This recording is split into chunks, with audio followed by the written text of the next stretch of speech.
gift. So may 7 motivational gift. Ano-ano ba yung kanila?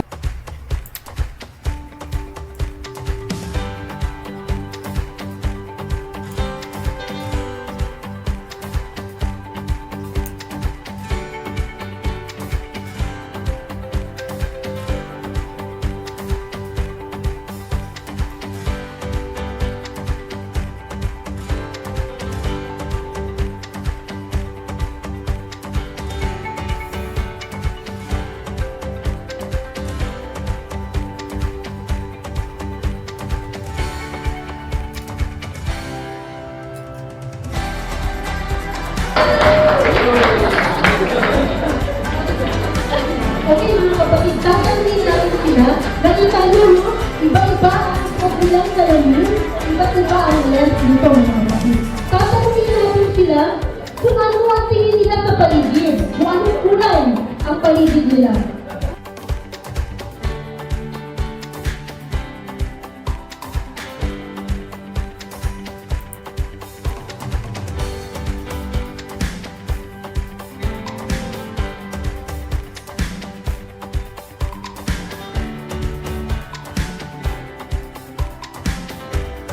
Honey, babalik ako sa sale.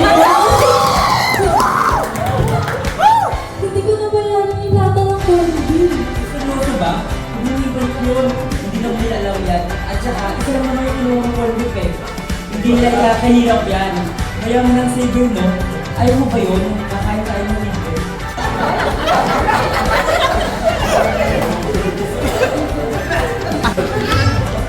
Rizal, halika na dito po. Total Sabado mo yung makakatulong ka sa gawain bahay. Mas marami kang magagawa. Okay, tulong. Ano to? Ano po ba magagawa niyo sa akin?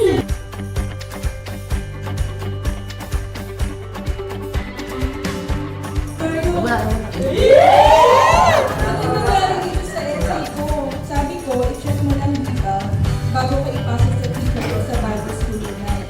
Daming surveys, dami ng bura, yung ibang sentences, ginagawa talaga. Ganun ba talaga kapalpak ang essay na yan, ha? Sabi mo, edit ko. Edit ko lahat. Yung may mga lecture girls dyan. Wrong spelling yun. Mga lang mo, ulit. Tinulit ko nga yung ano eh. Tinulit ko.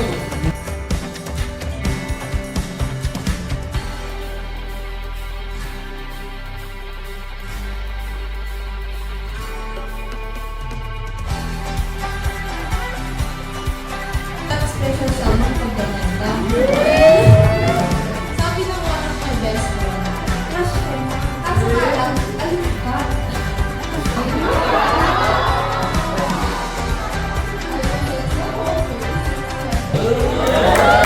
Ano naman ito kamahal?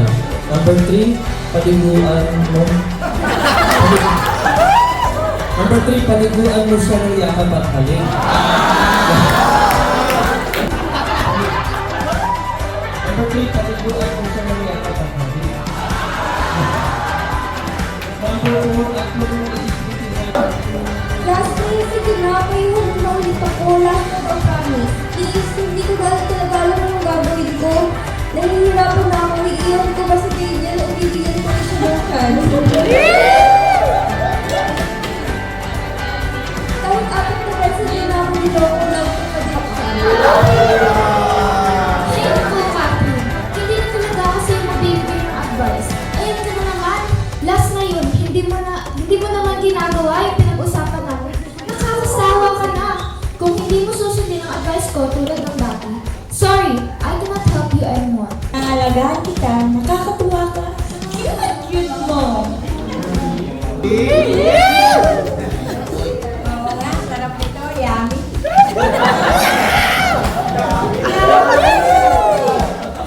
Basta sika master dong, sitaw batang patani. Ayan, simula ngayon, huwag ka na magkakain ng matatamis. Ang takaw-takaw mo pa naman sa matatamis. Kung gusto mo talagang pamayak, no more sweets for you.